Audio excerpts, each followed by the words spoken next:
हाय car lovers, कैसे हैं आप सब। आप लोगों ने मारुति की डिज़ायर या विटारा ब्रीज़ा, होंडा की अमेज या टाटा की नेक्सॉन का नाम तो ज़रूर सुना होगा। ये सभी इंडिया की बहुत फेमस कार्स हैं। इन सभी कार्स में एक चीज़ कॉमन है, इन सब कार्स की लेंथ 4 मीटर से कम है। मतलब ये सारी सब 4 मीटर कार हैं। इन कार्स को कॉम्पैक्ट कैटेगरी कार मतलब कॉम्पैक्ट सेडान या कॉम्पैक्ट एसयूवी भी कहा जाता है। आपने नोटिस किया होगा इंडिया की कई फेमस कार्स जैसे कि desire, Baleno, i20, Nexon, Ford की इको स्पोर्ट या फिर ह्यूंडई की वेन्यू, इन सभी कार्स की लेंथ 3995 तक आके रुक जाती है। मतलब इसको सब 4 मीटर कैटेगरी के अंदर रखा जाता है। सब 4 मीटर कार कैटेगरी इंडिया में कुछ सालों से बहुत फेमस हुई है। हर कार कंपनी अपनी कार्स को या तो इस कैटेगरी में लॉन्च कर चुकी है या फिर अपनी नई कार्स को इस कैटेगरी में लॉन्च करने वाली है। आप लोगों के माइंड में ये सवाल ज़रूर आता होगा कि क्यों कार कंपनियां सब 4 मीटर कैटेगरी को इतना प्रेफर करती है। पर कुछ सालों पहले ऐसा नहीं था, ये कैटेगरी इतनी ज़्यादा फेमस नहीं थी। अगर हम डिज़ायर का ही एग्जाम्पल लें तो जो फर्स्ट जनरेशन वाली स्विफ्ट डिज़ायर आती थी ईयर 2005 में, इस कार की बूट को देखिए। इसकी बूट ओवरऑल कार के लुक्स के हिसाब से कितनी ज़्यादा वेल प्रोपोर्शन लगती है। मारुति ने स्विफ्ट डिज़ायर की सेकेंड जनरेशन में इसकी बूट को काफ़ी छोटा कर दिया ताकि इसे सब 4 मीटर कैटेगरी में लाया जा सके।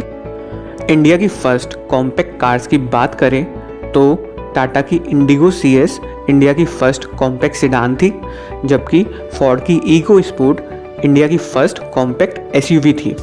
आज के इस वीडियो में हम देखेंगे कि सब 4 मीटर कार कैटेगरी की कार्स आपको क्यों प्रेफर करनी चाहिए, इनके क्या फ़ायदे हैं और साथ ही क्या इनमें कुछ कमियां भी हैं। सब 4 मीटर कार कैटेगरी का एक बहुत बड़ा एडवांटेज है कि इनमें लगने वाला टैक्स काफ़ी कम होता है कंपैरेटिवली। आइए एक बार जल्दी से समझते हैं कि इन सब 4 मीटर कार्स में टैक्स क्यों कम लगता है।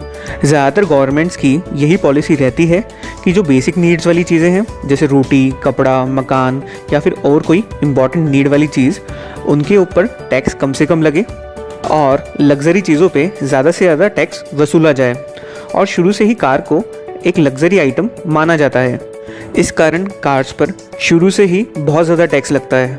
इस दशक के स्टार्टिंग में मतलब ईयर 2010 के बाद इंडियन गवर्नमेंट ने डिसाइड किया कि स्मॉल कार पे लगने वाले टैक्स में कुछ कमी की जाए ताकि स्मॉल कार्स की सेल बढ़े और आम मिडिल क्लास इंसान की पहुंच में इन कार्स को लाया जा सके।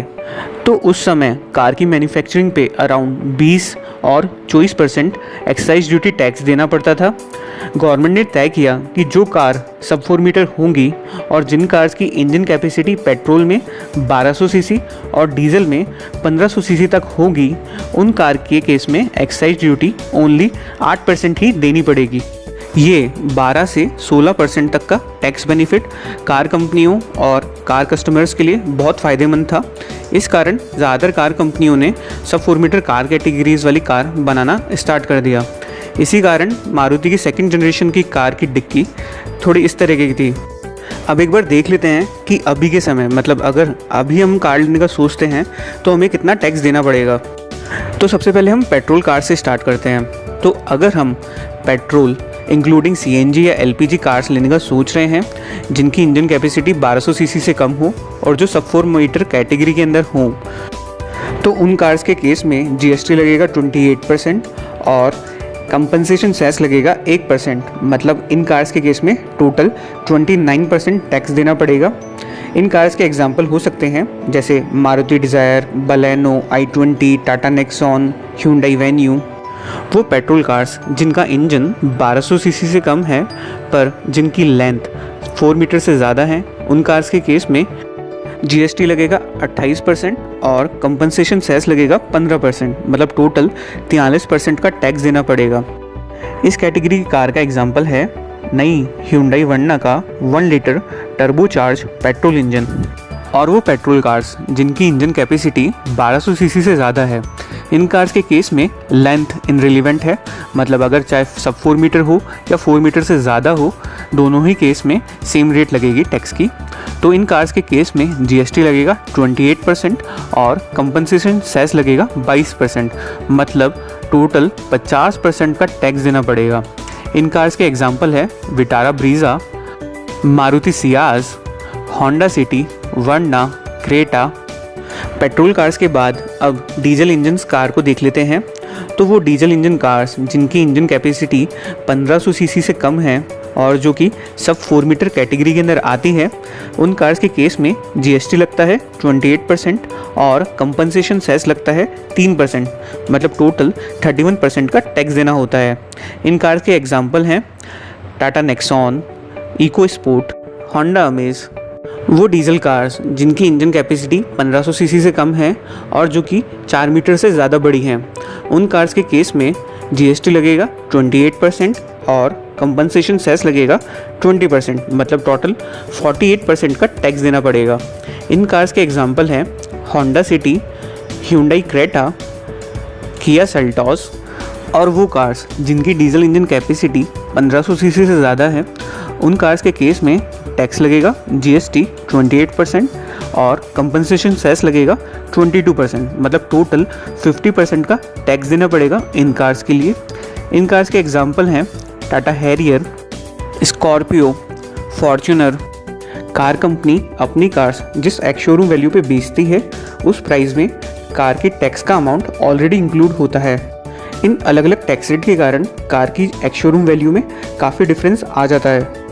इन प्राइस के डिफरेंस को दो कार्स के एग्जाम्पल लेके समझते हैं। सपोज दो कार्स हैं जिनकी बिफोर टैक्स वैल्यू है 5 लाख रुपए। पहली कार ए जिसके अंदर 28% टैक्स लगता है, तो उस केस में उसकी एक्स शोरूम वैल्यू होगी 5 लाख प्लस 28%, 6,45,000 रुपये। वहीं दूसरी कार बी जो कि 50% टैक्स कैटेगरी में है, तो उसकी एक्स शोरूम वैल्यू होगी 7,50,000 रुपये। मतलब इन दोनों कार्स की प्राइस में 1,05,000 का डिफरेंस आ जाएगा ओनली टैक्स के कारण।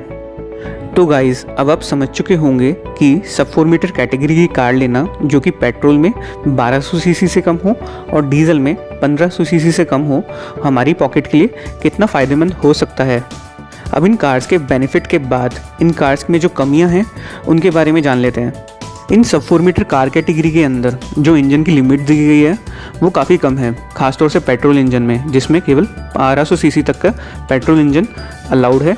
उसके बाद ज़्यादा टैक्स लगता है। कम कैपेसिटी के नॉर्मल इंजन के कारण कार की परफॉर्मेंस पे काफ़ी फ़र्क पड़ता है, खासतौर से कॉम्पैक्ट एसयूवी में। ह्यूंडई वेन्यू के 1200 सीसी वाले पेट्रोल इंजन की ड्राइविंग एक्सपीरियंस की बात करें तो 5 पैसेंजर्स के साथ इसका रिस्पॉन्स और इनिशियल पिकअप हमें स्लो फील हुआ।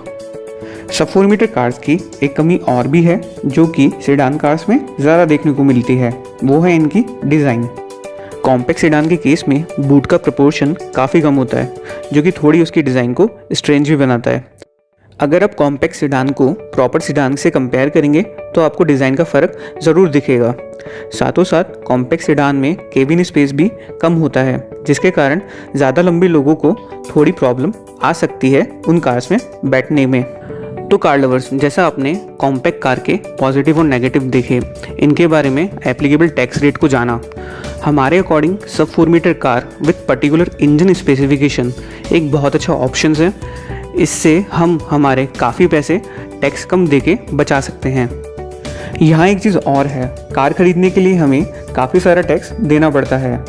कार की एक्स शोरूम वैल्यू में कम से कम 29% टैक्स तो इंक्लूडेड होता ही है। इसके अलावा रोड टैक्स के अलग से चार्जेस देने पड़ते हैं। अगर मेजर कैलकुलेशन करें तो 7 से 7.5 लाख तक की कार खरीदने में हमें 2 लाख से ऊपर तक का तो टैक्स ही देना पड़ जाता है। खैर, ये गवर्नमेंट पॉलिसी है तो हमें माननी ही होगी। बाय द वे, आपको कैसा लगा ये वीडियो? इस वीडियो को लाइक या डिसलाइक करके बताएं कि आपको ये वीडियो कैसा लगा। हमारे चैनल को प्लीज़ सब्सक्राइब करें। इस वीडियो को आपका समय देने के लिए धन्यवाद।